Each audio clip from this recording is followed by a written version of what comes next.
اور اسی طرح سے سیلز ٹیکس، وہ کل کوئی میں نے میڈیا میں دیکھ رہا تھا نیوز میں کہ 18% سیلز ٹیکس نہیں چارج کیا جا رہا اس کے اوپر، وہی سیلز ٹیکس ریٹ ہے جو کسی آپ فزیکل آؤٹ لیٹ سے لیتے ہوں. تو یہ ہمارے ڈومیسٹک ہم نے فریم ورک بنایا تاکہ ہمارے اسمال بزنسز، لڑکے لڑکیاں جو گھر سے بیٹھ کے بزنس کرنا چاہتے ہیں وہ ایک ڈیفائنڈ ریگولیٹری فریم ورک کے تحت کام کریں. اچھا، اس کے علاوہ ہم نے جو آپ نے دیکھا ہوگا ڈیجیٹلی صرف ہماری لوکل اکانومی ٹرانسفارم نہیں ہو رہی ہے، گلوبل ڈیجیٹل فریم ورک بھی تبدیل ہو رہا ہے. اور گلوبل ڈیجیٹل فریم ورک کے اندر آپ دیکھیں کہ ہماری جو پاکستان کا ٹیکسنگ رائٹ ہے وہ ایروڈ ہو رہا ہے، کیونکہ چائنا میں بیٹھے ہوئے، یورپ میں بیٹھے ہوئے جو وینڈرز ہیں، جو مینوفیکچررز ہیں، وہ وہاں سے ایکسپورٹ کے نام سے بغیر سیلز ٹیکس کے گڈز پاکستان پہنچا دیتے ہیں.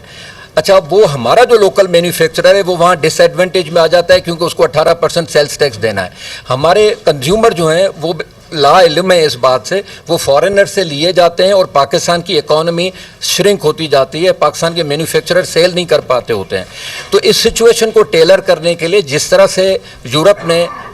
یہ ایک ڈیجیٹل سروسز ٹیکس انٹروڈیوس کیا کہ اگر امریکہ سے سروسز یورپ کی مارکیٹ میں سیل ہو رہی ہیں تو وہ یورپ میں ٹیکس دیں، تو پاکستان میں نہ صرف سروسز آ رہی تھیں لیکن گڈز بھی آ رہی تھیں اور پاکستان کا مینوفیکچرر سیل نہیں کر پا رہا تھا، وہاں ہمارے ان ایمپلائمنٹ بڑھنے لگ گئی. تو ہم نے کہا کہ نہیں، ہم پاکستان کی مارکیٹ اویلیبل ہے باقی ملک کے لیے، وہ اپنی گڈز یہاں سیل کریں لیکن وہ ہمیں بھی وہ ٹیکس دیں.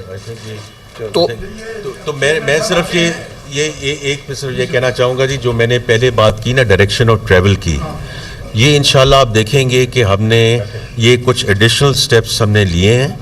اور ہم اس کو بتدریج آگے بڑھاتے جائیں گے to move towards digital economy. For the simple reason we also helps us with the documentation.